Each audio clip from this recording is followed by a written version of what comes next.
G'day folks, welcome to this overview and example of play of Pacific Tide.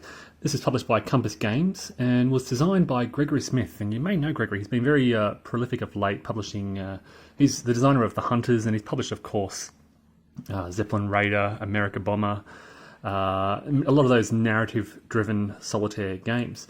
This is a little different to his other designs. It is a grand strategic Pacific theatre war game. It is lightweight and fast playing. It is sort of card driven, but not in the normal card driven sense.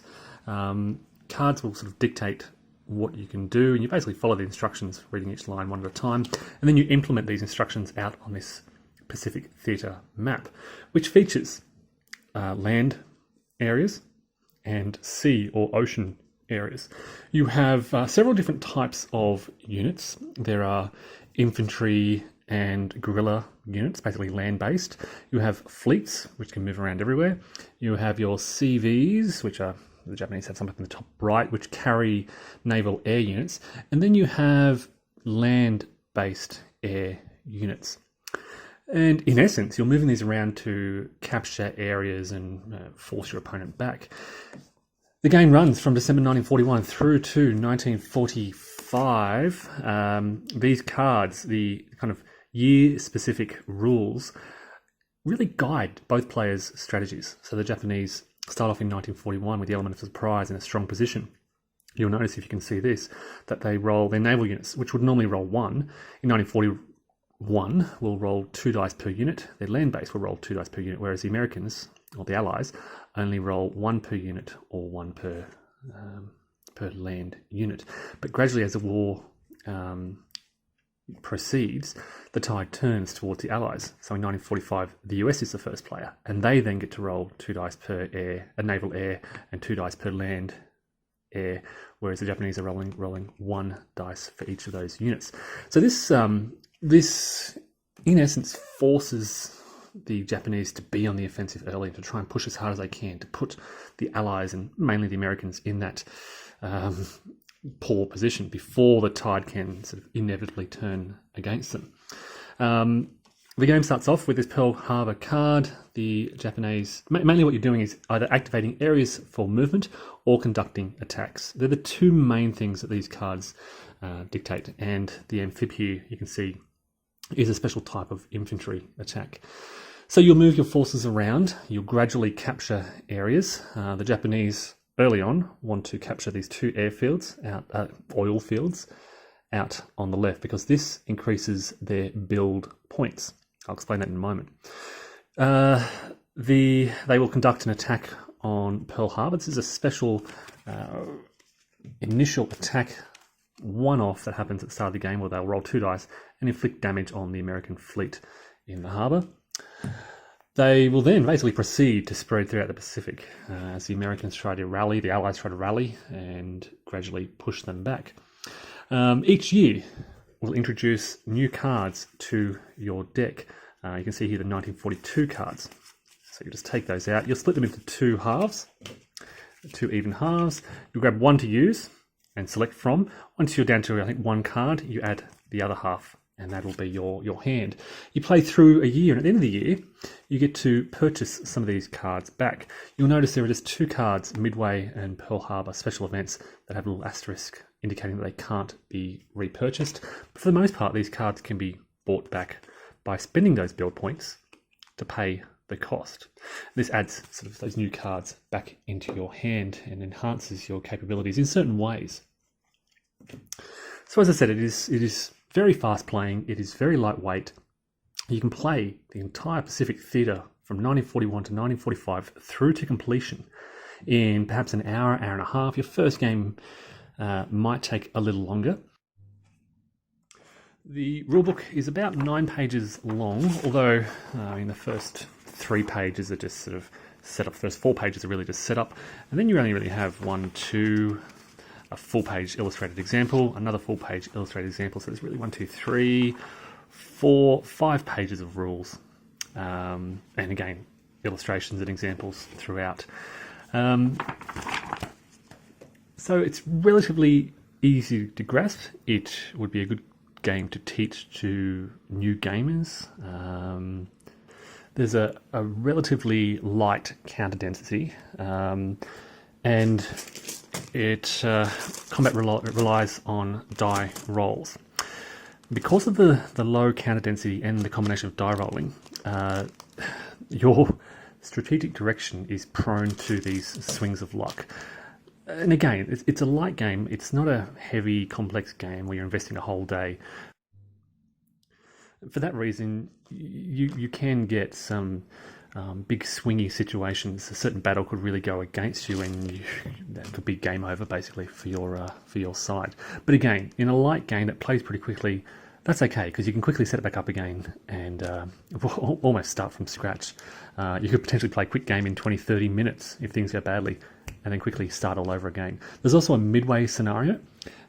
Just be mindful if you are playing that scenario, there aren't enough infantry pieces to set that up. So you will, as I've done, need to get another counter. This is another Compass Games counter for another game to replace that infantry. But this is the setup for the campaign game. Okay, so it's about a third of the way through 1942 now. You can see how the Japanese have swept around through the Philippines, Borneo, Singapore, recently captured Singapore, through a series of naval movements, attacks, and then amphibious invasions. And they've really cleared out a lot of in fact, all of the Allied forces from this far western area. The Allies did pull back to the east. You can see they've got a small fleet in the Solomon Islands, 2 fleets and a damaged fleet. And they've attacked the Japanese who advanced down, and the Japanese have damaged their fleet as well. The one-off Pearl Harbor attack didn't go great for the Japanese. They destroyed 2 and damaged 2 fleets, and then they pulled back. They initially pulled back to the Central Pacific, and then they've come around to Wake Island. You can see their fleet there. They also launched an amphibious invasion of the Aleutian Islands up in the north, and they've now entrenched that just to secure their hold. Now, the Americans the Allies, have really been focused on building. A lot of their cards give them opportunities to have air builds, naval builds, CV builds. So they've been building up around Hawaii and just consolidating their force there, waiting to have a decent force to build up. So it's now, as I said, mid-1942. The Japanese have 3 cards left, and what is to build some more CVs. So the way it works is basically you pick a card from your hand, and this one, I'm going to activate one area for movement, and way out in Singapore, where I've secured that area, I'm just going to move all our forces around to the Timor Sea. Our damaged fleet and our full strength fleet, bringing our fleets in this area up to 4. And we also have 2 infantry here, but they can't, this is a sea zone. They basically go from land zone to land zone. So they're going to come, I'm actually going to split them in half. And I'm going to try find a small force. Going to have to make change.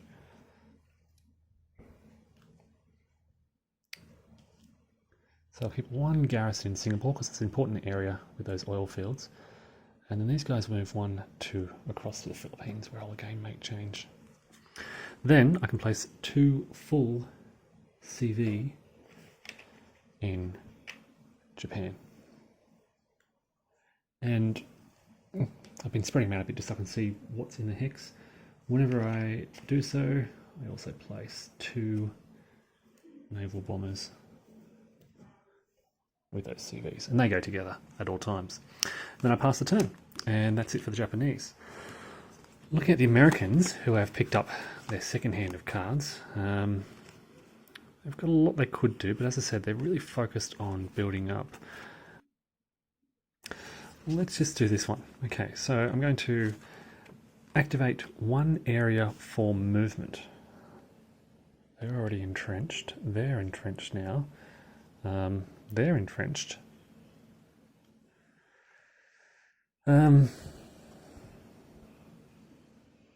I might just entrench these guys here. So you can spend 1 movement point. When you activate an area for movement, you can spend that movement to entrench the troops here. It's unlikely. Well, look, it just reinforces this area. The movement isn't really needed at the moment. I don't really want to move too far. It's 1942. Japanese still have the advantage, but the important thing here is I get to place 3 infantry in Pearl Harbor. They'll add to the 1 entrenched infantry that's already there to give me 4 entrenched infantry. And the entrenchments basically just block 1 attack. So if a group of 4 is attacked and the Japanese inflict 3 hits, 1 of those will be absorbed and there'll be just 2 hits on the infantry. It's not each unit absorbs a hit, it is just the stack as a whole. And then we pass the turn back over to the Japanese. They now have 2 left. I don't have empty CVs, so I don't really need to play this card. This, however, could be handy. Give me extra infantry. Activate 1 area for movement.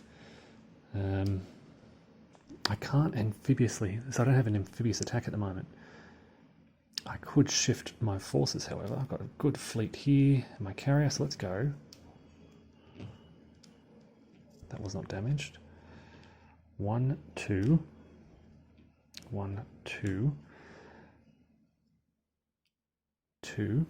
Leaving the Timor Sea to engage the Americans in the Solomon Islands.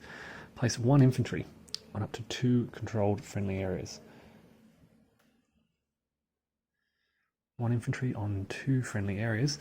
Let's reinforce the Aleutians up in the north with 1 and 1 other friendly area. Well, look, Truck is central here, so let's place another infantry here and prepare to expand perhaps to the east. Now I can attack 1 area. And we've got the Solomons here now. And we have a big battle happening. Alright, well I've got 4 fleets, which will give me 4 dice. I have 2 damaged fleets. Now each of these contributes half a fleet rounding up, which gives you an extra dice. And then I have 1 naval-based bomber, which in 1942 gives me 2 dice per unit. The CVs don't contribute anything. The Americans have 2 full fleets and 1 damaged fleet, which is half rounded up. So this is what we're rolling. Japanese with 7 dice, the Americans with 3, hitting on a 4 or more, basically. Let's roll it in there so we can get a level less. Oh, that's 0 hits. And that's only 2 hits. Okay. Let's have a think about this. Well, I can eventually repair my fleets if I can get them back safely. So I'll take the 2 hits to my fleets as such. Now, of course, I could have retreated before combat. Given the dice differential, probably would have been a good idea. But I want to show you how combat worked. And this is a naval combat, so it's pretty easy to resolve. It gets a little bit more complicated when you've got naval and land units mixed in together in some circumstances during an amphibious invasion or the aftermath of an amphibious invasion. So after combat, the last thing to do is the loser has to retreat to an adjacent space free of enemy units, and they're pretty keen to make their way back to Hawaii to rebuild those losses. So they're happy to shift back up to the Marshall Islands. That's just a couple of card plays, but it gives you an idea of how it all works out. There's a real sense here. This is, as I said, a light game. Play a card, do the actions, but there's a real sense that it's following history. As I said earlier, the cards here drive in 1941-42 Japanese expansion and aggression. They want to engage the enemy. The Allies in this stage just want to build up and consolidate and entrench where they can and build up to be ready for this counterattack that they hope will come in later years.